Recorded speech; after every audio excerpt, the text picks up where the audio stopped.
So I was once in Brazil, and I was asked to speak. The Safra has a school there, has like 1,100 kids. And I was asked to speak to 12th grade high school about choosing a career. I'm like, you got the wrong guy. I don't even have a job. My kids always ask me, Tati, what do you do for a living? And I don't know what to do. I look at my wife. She says, I have the same question. So I say, Mr. Safra, why do you want me to give them career advice? You got the wrong guy. What am I going to tell them to do? Make YY clips on WhatsApp, TikTok clips. Well, what should I tell them to do? You don't want me to advise them. He says, go, you talk, tell them about career advice. I got up, a bunch of kids. These are Brazilian kids, South American kids, mostly Sephardic kids, come from very well-to-do families, want to get good jobs. They don't have exactly the same yeshivish system like here in America. So,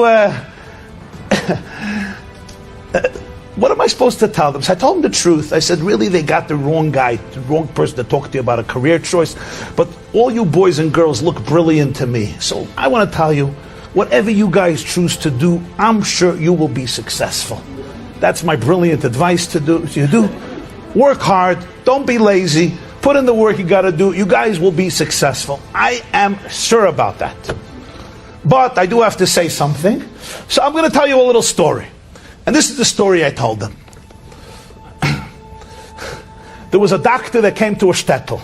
The problem was it was a Yiddish shtetl, so there were already 100 doctors there. So he didn't have parnasa. So he comes to the Rav and he says, imagine I'm a good doctor and I don't have challah for Shabbos. They don't need a doctor. The rabbi says, here's my advice to you.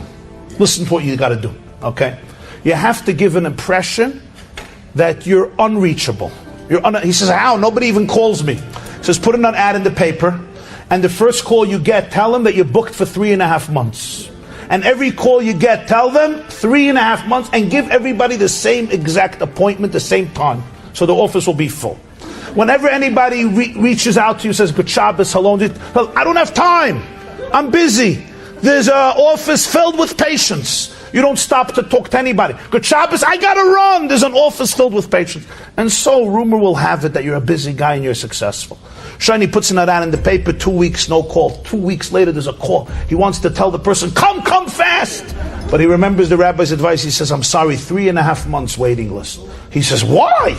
You're so good? He says, it looks so. It seems so. At least many people think so. And so 3.5 months, finally, all the appointments were together. And everybody comes, it's a packed office, and he's running from one office to another office. At life, they're schwitzt. You don't know what he's doing, but he's schwitzt, he's sweating. And sure enough, within a few weeks, the place was packed. You know how Jewish expertise gets passed on from family to family, from all the Chachmei Chelem. Every Jew is a neuroscientist, or almost a neuroscientist. Do I have a doctor for you? He's unbelievable. He gives lozenges. In any case, this guy was not just doing well, he was making a kill. And he followed the rabbi's advice blindly. If you met him in the street and say, hi, doc, I don't have time, I gotta run. Anyway, here I am, the doctor is walking, and the rabbi meets him. And the rabbi says, doctor, good morning. My wife is suffering from migraine headaches. I need help. Rabbi, don't you know I have an office filled with patients? You think I have time to stop here in the street? You call my office. I'm busy. The rabbi looked at him and says, doctor, never forget who made you busy. And when he asks you for a favor, you pause and you're there for him. So I turned to all these kids in Brazil. I said, you guys are going to do well. I could see it in your eyes. I could see it in your hearts. You're ambitious. You're creative. You're smart. You're good people. And you're going to get very, very busy. Just don't forget who made you busy. And when he asks you once a day, close the store. Once a day, close the shop. Once a day, don't go on the internet. Once a day, don't use your phone. Once a week, don't use your phone. Once a week, don't go to the office. Once a week, close it down. Don't say, I don't have time. I'm busy making money.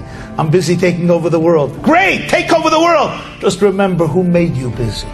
And he asked you, once a week, you dedicate to your spouse, to your children, to your family, to your loved ones, to your God.